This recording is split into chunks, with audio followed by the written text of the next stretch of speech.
Good morning, everyone. Welcome to this morning's traffic speed limit and road closures hearing panel. I'd like to call the meeting open. Start with apologies. We have Mayor Southgate full absence. Other than that, I don't have any others. Welcome to the people on Zoom as well. Thanks for dialing in. I think Councillor Casey Cox was dialing in on Zoom, wasn't she? She's there? Okay, all right, cool, okay. No other apologies? Right, okay, I'll move. Councillor Ewan, second. All those in favour, raise your hand. Or just say aye, yep. The motion's carried unanimously. Okay, confirmation of agenda. I'm happy to move unless there's any changes that anyone's called out. No, okay, I'll move. Councillor Maxine, second. All those in favour say aye. Ayes have it. The motion's carried unanimously. Okay. Do we have any declarations of interest? Not a declaration of interest, but one of the submitters today, Marion Milburn, is an acquaintance of mine. Oh, okay. But I don't feel conflicted about the decisions being made in the meeting today. Okay. Thank you, Councillor Maxine. I'll put myself in the same situation then with one of our submitters is also known to me as well. So, yeah. Okay, so no decision required on that. Okay, if we can go to our verbal submissions. So welcome to the people in the gallery that have come today to make a contribution. So Dr. Marion Milburn and her assistant. Anne Livingston. Thanks, Anne. If you'd like to come forward to the, what do you call it? The desk, yeah. The bench, yeah. So is this your first time? Is this your first time submitting? Pardon? Is this your first time? Yes. In okay. here, yes. Okay. All right. So your governance have given you a bit of a rundown on what the process is. Yes. In terms of time to speak and all that sort of thing. Yep. I'm having difficulty hearing you. Oh, okay. Can you hear me now? Yep. Okay. All right. The floor is yours. Okay. I had submitted some pictures. I'm not sure what I was told by James that they would be here. They're on our devices. There we go. Yep. I want to speak to the issue about the parking changes in Hammond Street, which were initiated by us based on the amount of flooding that we have and the number of floods that we have had on our property, which I call 19 and the council tend to call 17. It's 17 to 19 Hammond Street, which is a block of 8 flats. We bought them in 1998, and our first problem with ingress of water was in 2018, so we had them for 20 years before there was an issue. We had serious flooding. Can we move on through the pictures? There's a picture of the water. That's the damage. And that's the latest ingress of water from this year, back in June. So the problem has not solved. And the issue when they came to suck out the water from that last round of flooding was the guy said to me, who was driving the truck, said to me, we don't clean out the catch pits here because the issue is that there's too many cars parked in the street. And I said, well, it's quite simple, really. All you need to do is to block off no parking areas on either side of the catch pits outside number 13 and outside our property, and we wouldn't have this problem. Back in 2018, the damage was so serious, if you look at the garage floor, gone, that the AMI, after the third round of paying for one of the flats to be completely rebuilt, said, we will not insure you for this if you have another flood. I eventually called the council and talked to, I think must have been David Moore I talked to. I have an email here from David back in the day. May I read that? Yeah, it says it was to Simon Young from David Mora. As per our phone conversation, reflooding at 17 to 19 Hammond Street, I called Hazim to organise and ready the sandbags. After the picture of the water on the ground, I contacted council and said, this is what it looks like after a light shower of rain, and heavy rain is forecast for tonight. So this was, God bless him, his response. I responded to heavy rain at 12:36 a.m, called out Hazim and Brent to bring sandbags to the site. I arranged to meet them there. I arrived at 12:50. Rain was light at that point and there was no flooding, but within 5 minutes, heavy downpour and squall went through. The street started to flood immediately in front of 17 with catchpit grates clear, but opposite side of road catchpit was coping. The water started to flow into the driveway of number 17 with ponding in the street, one side of the road only. I called Insight at 1:06 to bring their sucker truck to remove the ponding water. Hazim and Brett arrived at 1:20 and we sandbagged the entrance to number 17 at the same time as we opened up the stormwater manhole. The Insight sucker truck arrived and we started to suck away the ponding water from the catch pits. We found 2 catch pits side by side in front of number 17, one pit discharged into the second. Both pits were full of metal and debris caked hard so that we had to use a shovel to break up the material for the sucker truck to arrive. When we sucked the pits clean, we found the leaded outlet pipe, and that's irrelevant really, catch pit lead pipe into the manhole. Oh yeah, we left, having sucked out all the rubbish out of the catch pits were working fine and they left. The catch pits were blocked again in 2021, which is a picture on that wall, and they were blocked again when the guy came out the other day. So the fact that the catch pits are blocked heavily with metal and debris and not a drop of water can get down them, my request was that they actually be put back on routine maintenance so that we're not faced with the threat of flooding. Every time it rains, we live quite a long way from there and we drive in to make sure that it's not flooding. We also, you can see on the slides, we actually upgraded our drains on the property, spent quite a lot of money making them, the catchment areas bigger and the drains bigger. But actually I can't compete with the torrents of water that come in off the street. So my request is that you not only change the parking arrangements, but that you actually set up some system whereby those catch pits are regularly cleaned. Okay, thank you. And the council paid me $57,000 in compensation, so you probably don't want to do that again. No. Eventually. Eventually, we had to Do battle about a for year. that. Yeah. Okay, thank you for coming in today. Is that the completion of your submission? Yeah, okay. We've gone over time, so does anyone have any questions just quickly of the submitters? Okay, thank you very much for taking the time to come in Okay. today. We really appreciate it. And Thank yeah, you. you're welcome. They want copies of that.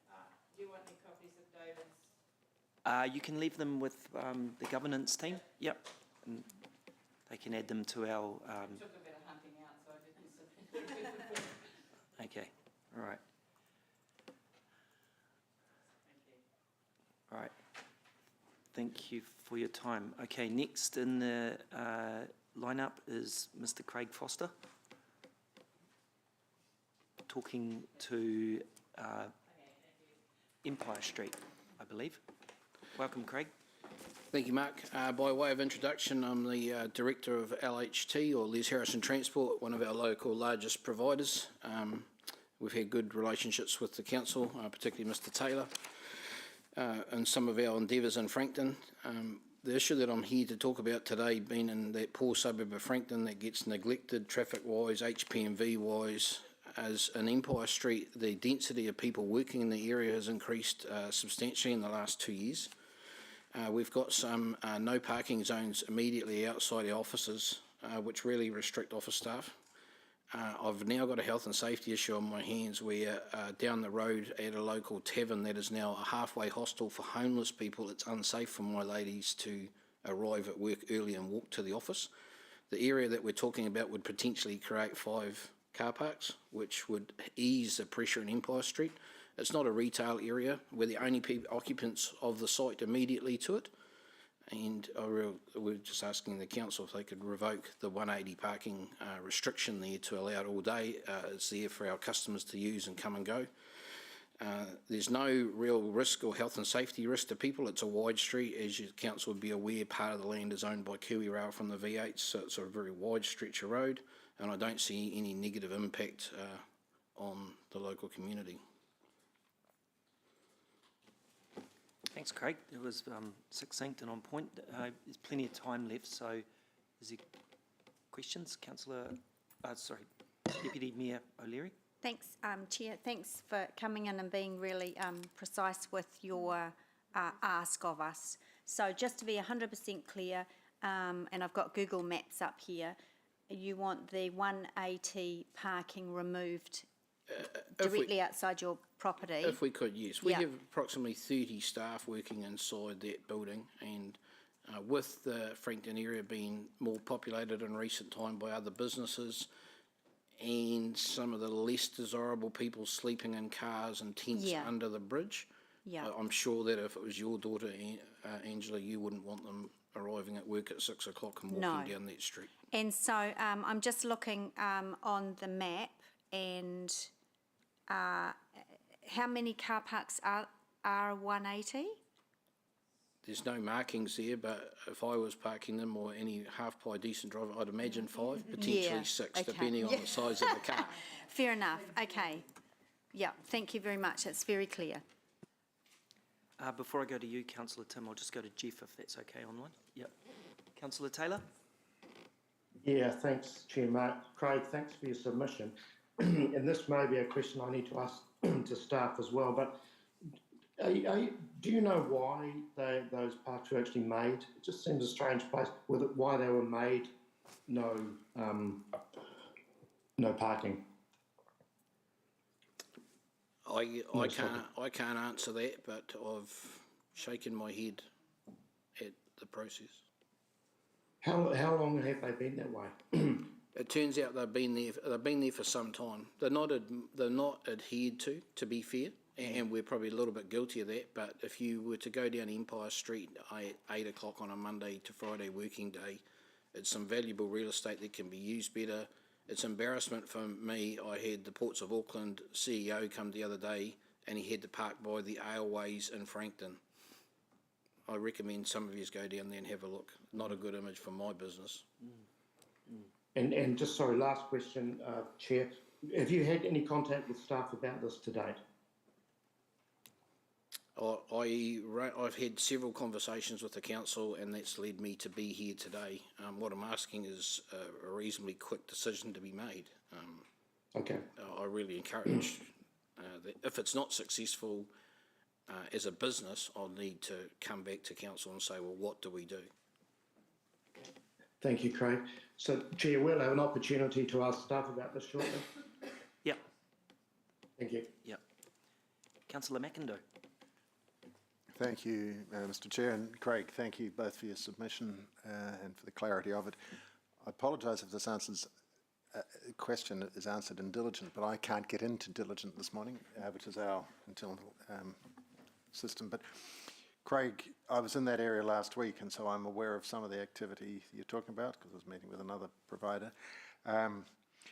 Is there a danger if you were to remove the 180 parking restriction that, given the significant build-up in residential accommodation with all the new housing in the area, that you could just find people parking there 24/7 and still blocking out your staff? That's potential. However, given the hours that our team work and the type of equipment we have on site, Tim, I have no doubt that we could probably move the cars after hours. Right. Yeah, there is a potential of that. However, I haven't seen that to date. There's a lot of cameras in the area, so I don't believe that would happen at the moment. They're sort of slowly migrating north with the type of people that are there. But there's a lot more people working back in the offices post-COVID. Right. We've got more and more people moving further out from town with the changes in CBD parking, might you also have an issue with inner city workers deciding to park there and then walk into town? I see that every day in my business trying to deliver goods in and around the city. And as I say, if anyone from the transport team wants to come with us to deliver to the warehouse in Anglesey Street or in Barton Street, let me know and I'll suit you up and come and have a look. Parking is a issue for the general transport logistics sector. And I'm speaking there from Transporting New Zealand RTA, not from an LHT. There is a genuine issue of the parking. Yeah. Thank you. Thanks for that. Right. Councillor Louise. Well, maybe to staff, but also maybe to you. The staff recommendation is to rescind 12 metres of parking, that's 180? Yep. 12 metres is the right amount? Yes, that Cool. would approximately be right, yes. Cool, cool. Sometimes I'm sort of like, excellent, thank you. Okay, okay. Yeah. Give or take. Is that it? Okay, thanks, Councillor Louise. Councillor Jeff, you had your hand back up. Were you coming back in? You're on mute. It's been clarified. Thank you. Oh, yeah, It's been okay. clarified. All right. Good stuff. Okay, I don't see any other questions on the board. Thanks, Craig, for coming in. Very succinct and on point. Hopefully we can get a resolution for you. Cool, thank you very much for your time. Okay, you're welcome. Cheers. Thank you, team.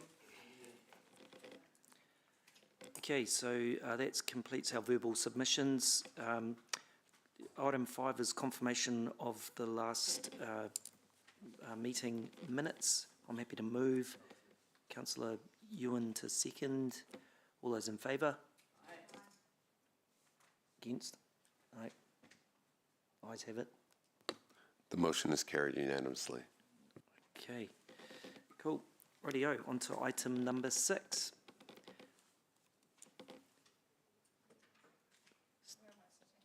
Oh, yeah, somewhere where there's a microphone. Yeah.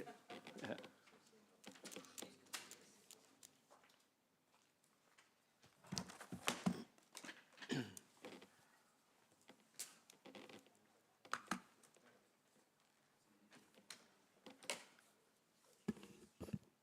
Welcome, Robin, and thank you for your report as per usual, very concise and on point, so I'll let you dive into it. Okay, so if elected members would like, I'm happy to answer any questions on Hammond and Empire, and then I intend just to work my way through the report from there, if that's easiest. For sure, that sounds great. Thank you for following that. We'll start with Hammond Street, shall we? Nope. Don't see any questions around Hammond? Oh, okay. All right. Okay. Yes, very quickly to staff regarding the catch pit cleaning process. This has been do you have any insight how regularly we are doing those catch pits on Hammond Street? The team attempt to do them at least once a year, which is generally sufficient for most catch pits. They have identified some real problems actually being able to get in and do the cleaning. Right. They've tried putting signage, they've done letter drops, they've tried putting signage out to with cones that say no stopping and that sort of thing the night before, so that when they get there first thing in the morning they can clean them, but people are just moving the cones, etc. I think we've got to the stage now where we will do really good comms and then we will tow offending vehicles so that they can be cleaned. I think we've got to that stage. Right. We've obviously had to pay a compensation recently for this.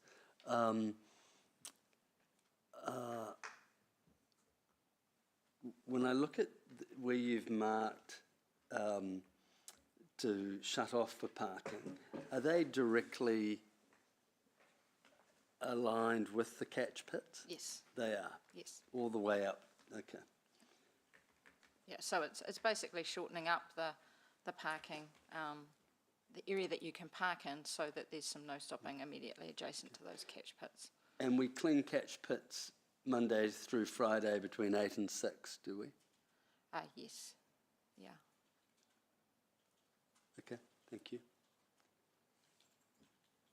Thanks, councillor Ewan. Councillor Maxine. Thank you. Marion mentioned that sometimes these things happen in the middle of the night and you can never tell when these squalls are going to come over. But the email from the staff had said that they had gone out and put out sandbags and done other works. Sounds like they've got kind of hot spots around the city, and is that one of them which are watched when these weather bombs and forecasts are known? Yes, we've got a Teams group that keep an eye out on any bad weather events, and that involves the Three Waters teams, the transport team and that sort of thing. So we've got a constant eye on what's coming through and trying to be prepared. If we can, at those hotspots, we'll actually get in and proactively clean the catch pits or take leaves off, obviously in autumn, when we know that we've got high rainfall coming, the team go around and do that. But it still requires them to be able to access the catch pit, and if it's got a car parked on it, that's hard. So yeah. So that's why we've got this suggestion here. And that bit of road is a little bit of a dip, and so does that exacerbate the problem there? I guess that's how we design roads, so that they do have dips, and that encourages the water into the catch pit. So yes, it's just Yeah, okay. Thank you. But there's a lot of intensification going on in that area and more to come by the look of it. Are there other parts of the street that would require equal kind of treatment? Not that I'm aware of at the moment. I think this has been the problem one, and as I've said, it's really been, the staff have been trying very hard to get to clean the catch pit, and it really has been that parking issue. Having the no stopping restrictions gives us some more confidence about towing any offending vehicles. Right, and once it's got the yellow lines, that's a course of action that we would take? Yes. Thank you. Thanks, councillor Maxine. Councillor Hutt. Yeah, that might have answered it. My question was just going to be, if it is a no stopping zone, we can just immediately tow a car if a truck needs to get in there? It's not something that we go out and just tow because people are parked on yellow lines. They normally would get a ticket, but in cases where we need to get the truck in, then yes, we would. We would only tow it to the next available car park, that sort of thing. So it's not like they're being taken miles away. So, but you know, obviously that can be concerning when you come back and not find your car when you left it. That would be sufficient to, move sufficient to get in and clean the catch pit, if that was what we were trying to do. Yeah. And if you're moving it to the next available car park, I'm just really aware that street gets really full. Yes, that might be some distance. Yeah. Yeah. Do we have like a special ticket for like, you shouldn't have been here, but we've moved you over there? I'm not sure exactly what the parking officers put on the car when they do end up with a tow. Sorry. That's okay. Interesting logistics of, how to solve this. Thanks, councillor Louise. Councillor Tim. Thank you. It's probably just the final part of Louise's question, actually. Normally you think of a car being towed away to a depot and there'd be quite a significant charge for that. If we were to tow a car, just say 500 metres down the road to the next available car park, what sort of charging would we impose on the owner of the vehicle? I don't know, sorry. I hope we would, because if that's a cost to the ratepayer otherwise, so I hope we would. Certainly, if you want to change someone's behaviour, you can hit them in the pocket. Oh, councillor Taylor. Oh, yeah, actually, I think... Noted. Councillor Taylor. Thank you, Chair. Look, just for the sake of absolute clarity, on Empire Street, as Councillor Hutt was asking, so staff have responded to Mr. Foster's concerns and this is their recommendation to sort it out? Yes, that's correct. When Mr Foster contacted us about this, his concern was that staff had newly imposed some restrictions there. When we looked through Google Maps, etc., we found that those restrictions had been in place since about 2015, and we undertook, at his request, to put forward the removal of those restrictions at the earliest opportunity, which is this meeting. Yep, so we've got that in there. Thank you very much. That's great. Thank you. Thanks, Councillor Jeff. I don't see any other hands raised on the Zoom board or around the table. So Okay, so my intention now is just to work through those items where we had feedback and have provided some additional information in the report. And so if I just sort of list them off if anyone's got questions, and then we'll move on.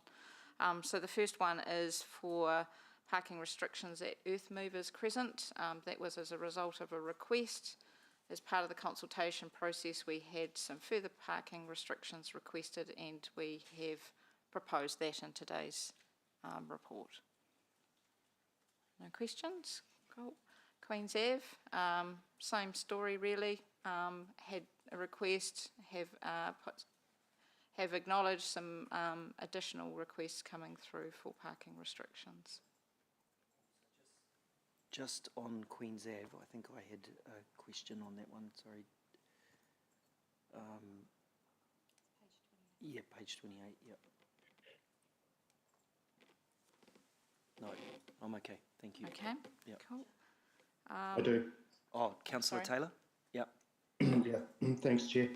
Robin, I've just struggled with this one. I feel like I've read it about 10 times, but it's still not quite sinking in.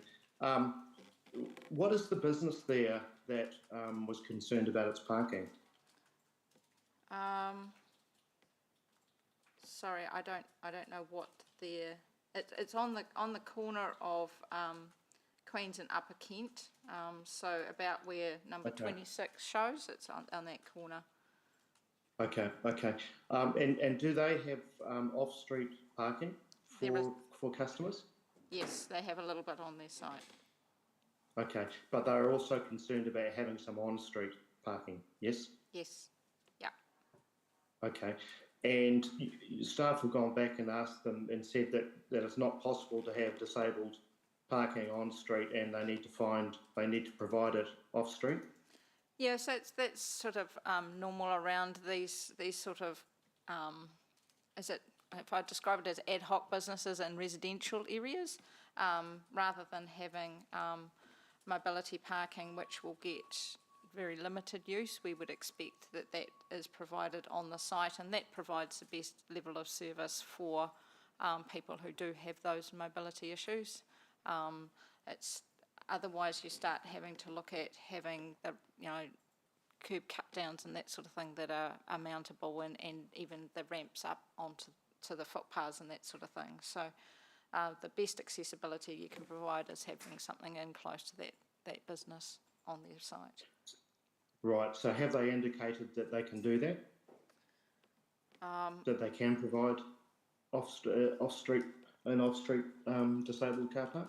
And are they happy with the outcome here? Because there's no indication from the report, as far as I can see, whether or not they're happy with this outcome.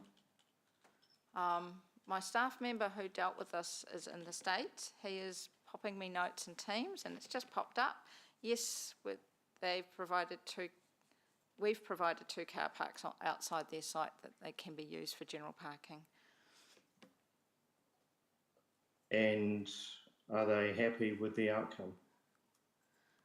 Because, I mean, this has been motivated by other residents in the street, and it's had an impact on a business. So I just want to be sure that Yes. the business owners are okay with the outcome. Yeah, so the note that's come through, they do have off-street parking. They did want on-street parking with one for disability. They have two car parks on their site, so they can make one of those a mobility car park. They haven't come back to us since we've gone out and done that final round of consultation. Okay, so we don't have any indication that they've accepted it or anything like that. Or that, or, I'm looking at page 29, but there's no final outcome as to what their response is. Feedback, they supported the proposed parking changes. And then it says however, but that's the discussion. Yeah. So I would assume that they are supporting, assuming it's the same business and there's not two. yeah, given, we have these conversations, and generally when people are happy, they don't come back to us. It's generally when they're unhappy that they come back to us. But yeah, that's where we're at. Thank you. Right. Thanks. Sorry, Robin, just going back to, actually just on Queen's Ave, I just have a quick question. The picture shows yellow no stopping lines on Queen's Ave. On the corners, I understand that, but on the main road there, we've put in no stopping. We're proposing to put in no stopping. Yes. However, I've heard you say before that often having cars parked on the road can act as a kind of a speed deterrent. Yes. So what's the difference between this and So another residential? So at this location, we have a combination of things happening. We do have people having difficulty getting, because it's not a straight road, because of that corner. Yeah. We've had people having difficulty getting out of their properties because they can't see. Yeah. There is also a cycle lane through there, so that's very tight. So, it's a cycle lane that sort of finishes and then becomes a shoulder. So Yeah. Cyclists end up stranded around that corner. And at this location, it is around that, very much around that visibility and making sure that people can get in and out of their driveways safely. If it's a straight road, you can generally see past the cars, but because of this corner, they're having that difficulty. Okay. All right. Thanks. Okay, so the next one is Liverpool and Tristram Street. This is associated with a development, a redevelopment on that corner where they're putting in apartments, etc.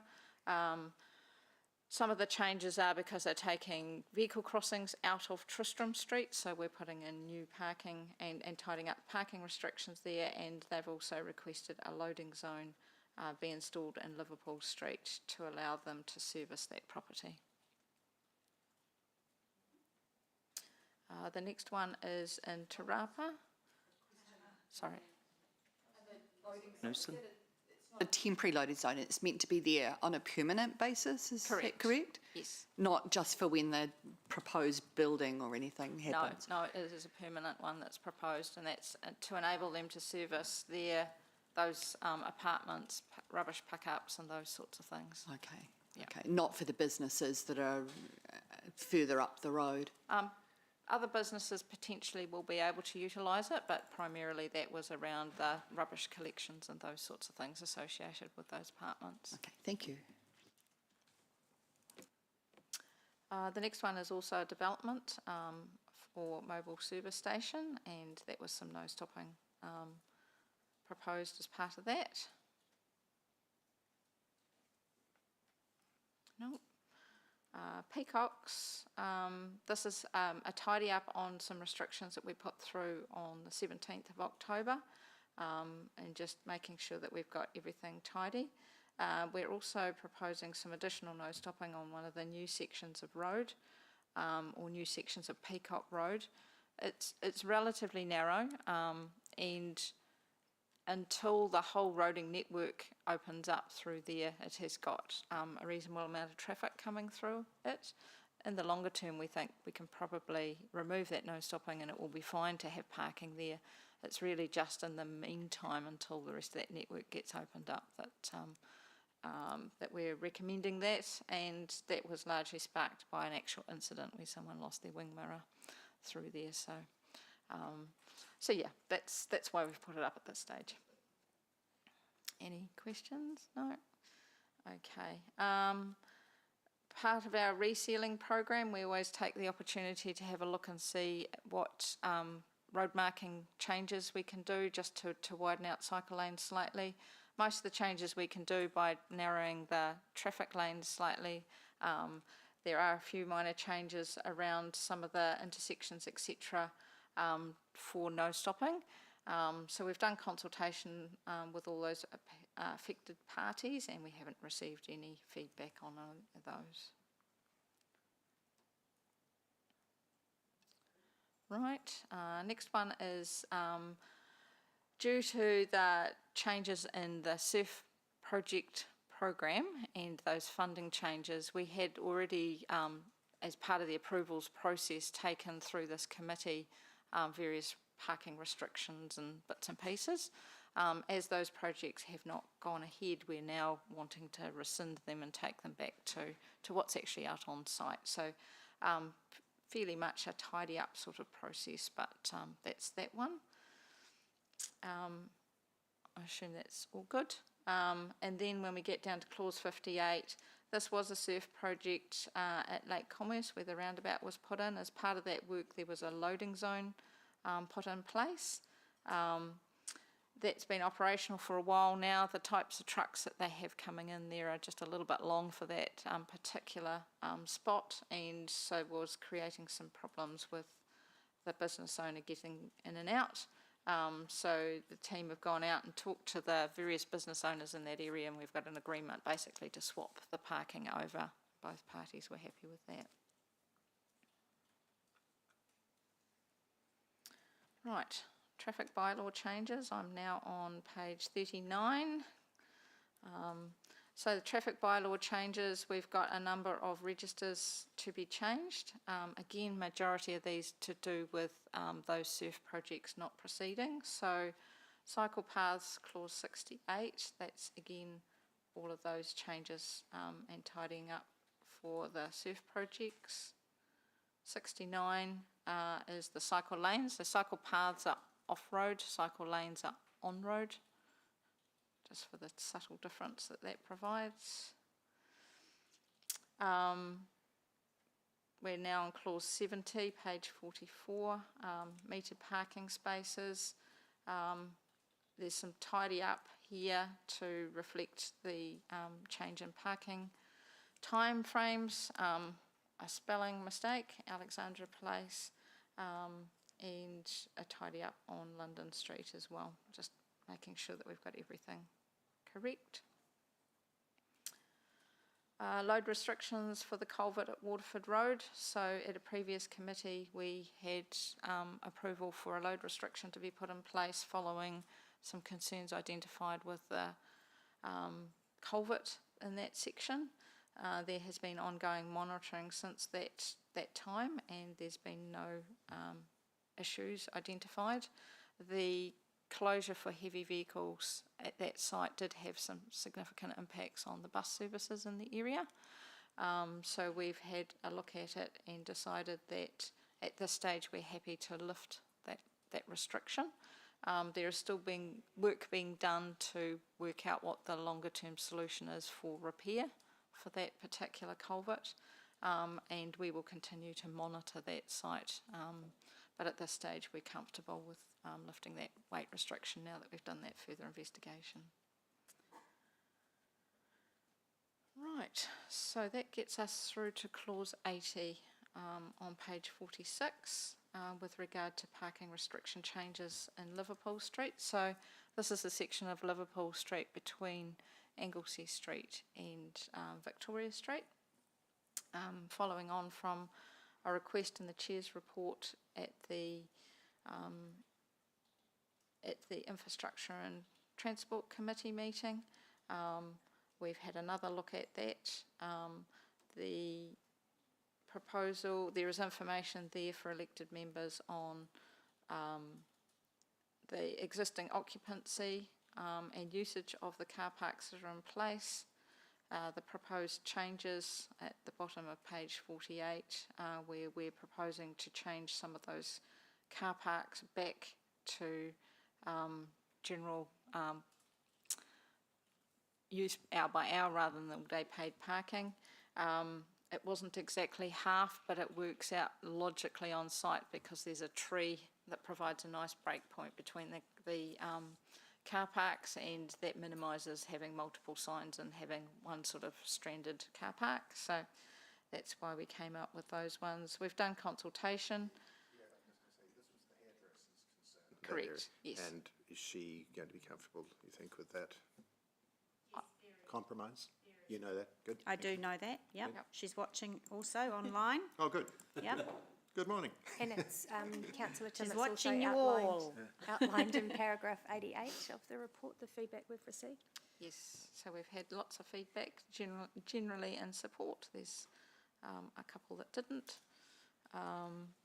There are some implications on funding, so they're outlined there as well, and it's then available for elected members to make a decision upon. And that is the end of the report. Okay, thank you, Robin.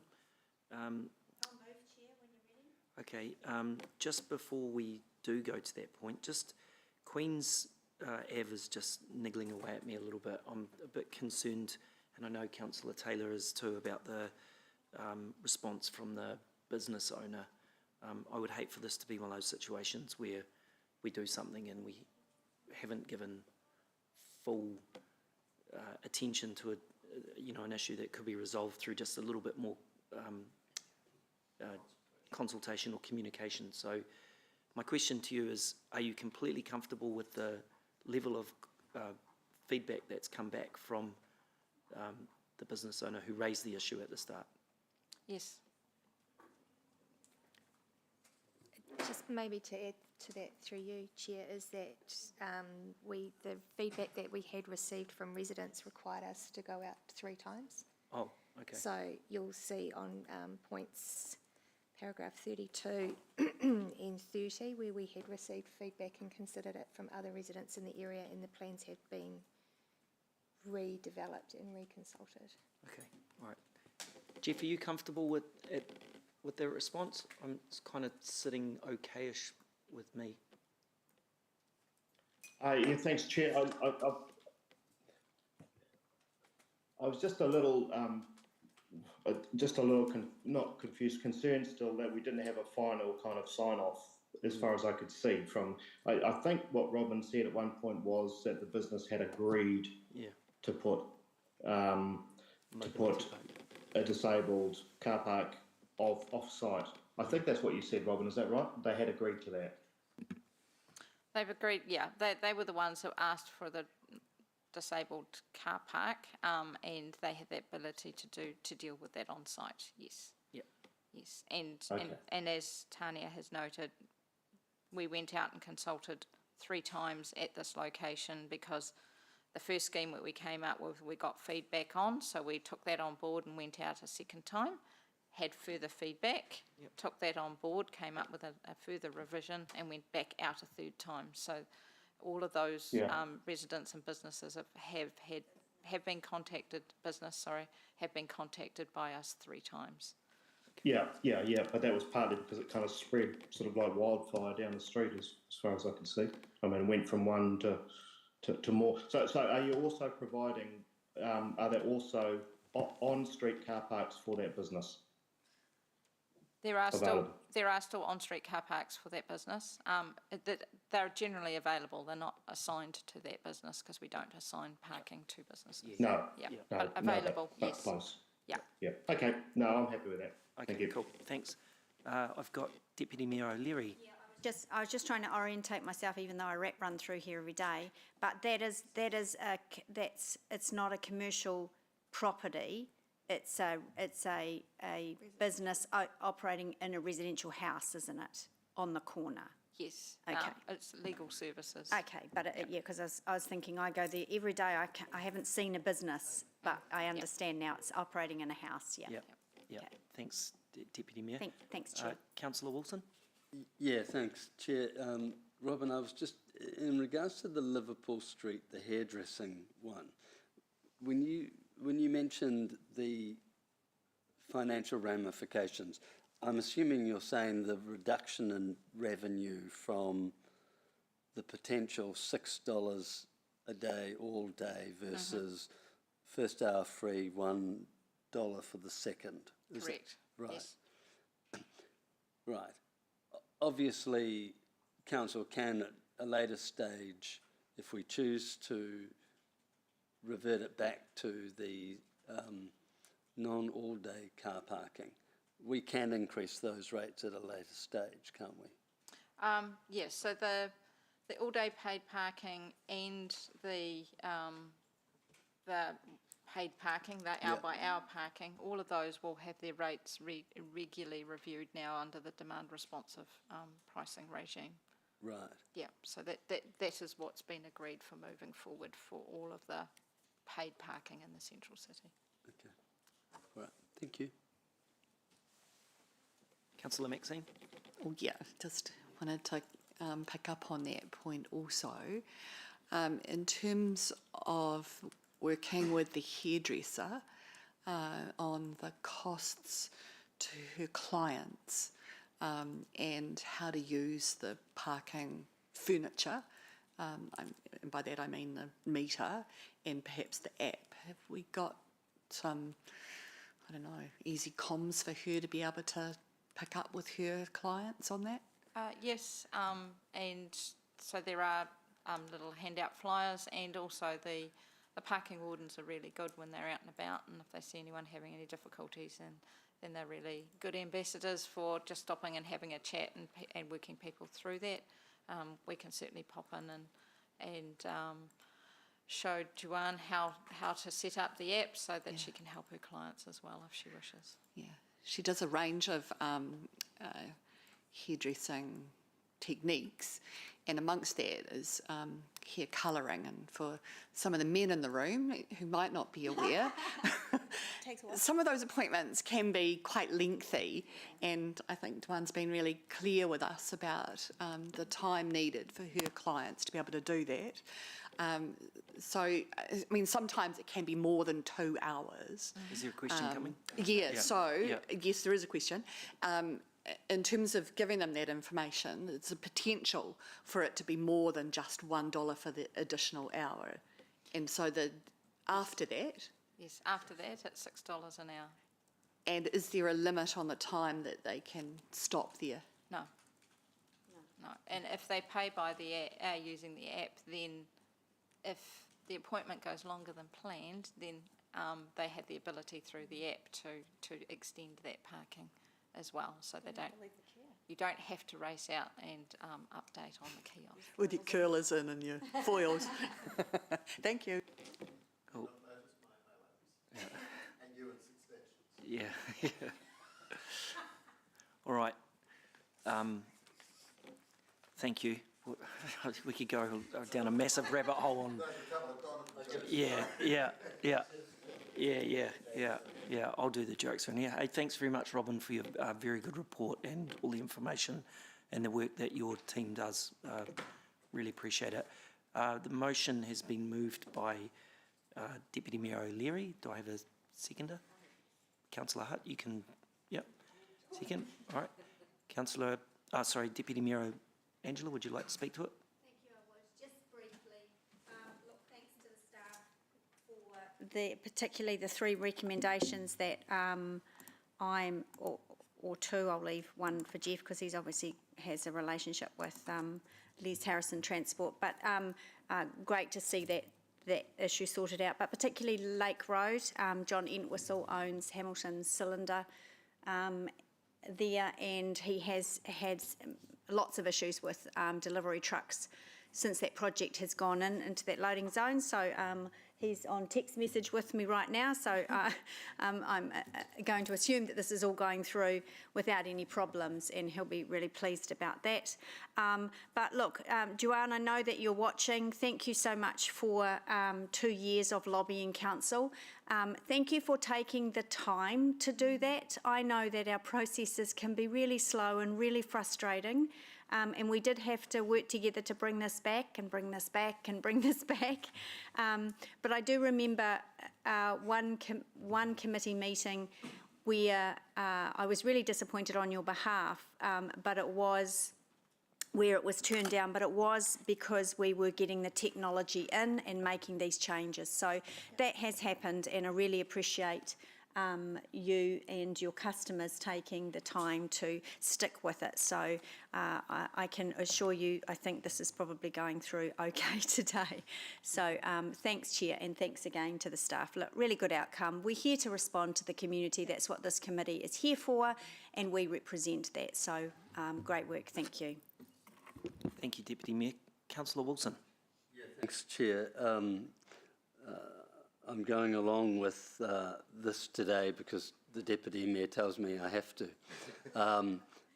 But seriously, on Hammond Street, it's an example that has been around for a very long time. I lived at 14 Hammond for 14 years, and that catch pit problem was there nearly every year in those 14 years.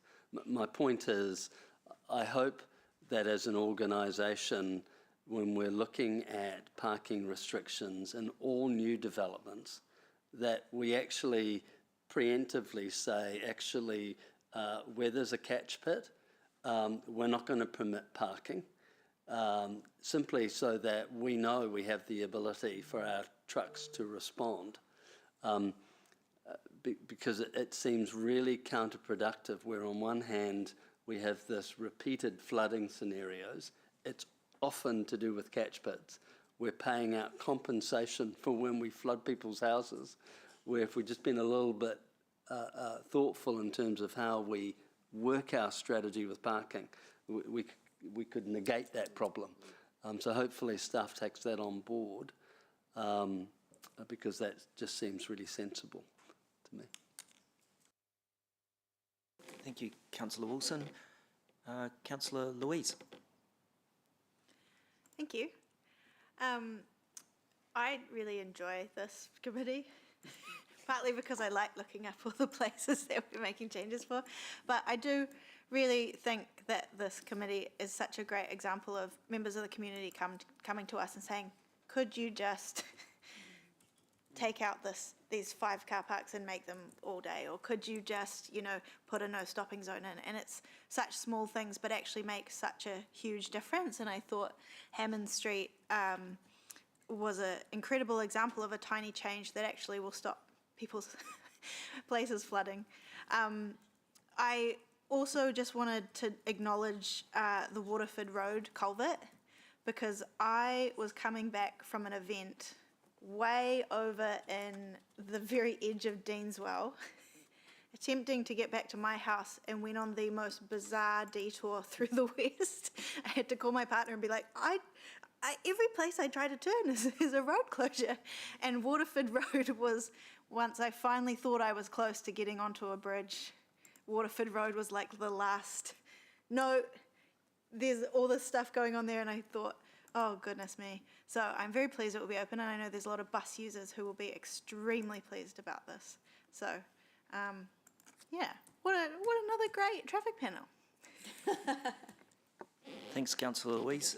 I thought you enjoyed coming to this committee because of the hilarious vibe that we have in the... Get it? Hilarious vibe? Yeah. Good dad joke? Dad joke of the day?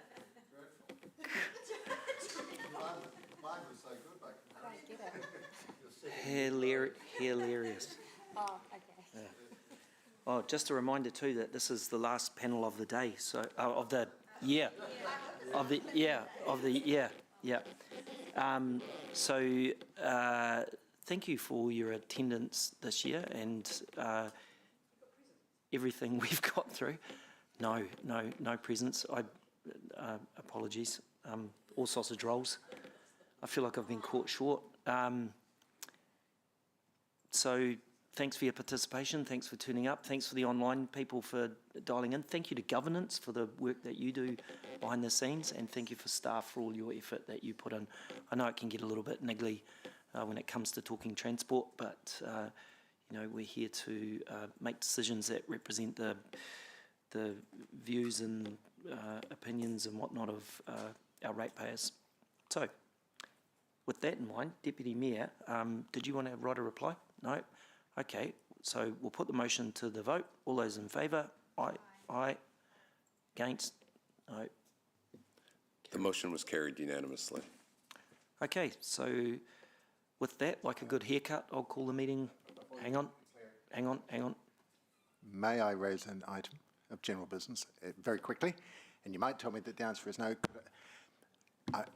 I wasn't able to get into diligent at the start of the meeting, as a result of which I was distracted.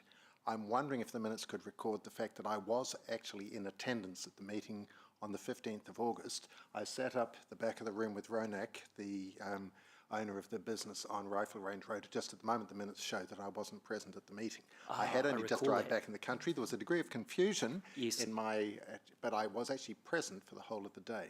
Yep. And if it's possible, I'd be grateful if that could be recorded. If it's not, that's okay. Governance is at, We'll take it offline. Okay, all right. Okay. Yeah. Alrighty, meeting closed. Thanks very much, everyone. Cheers.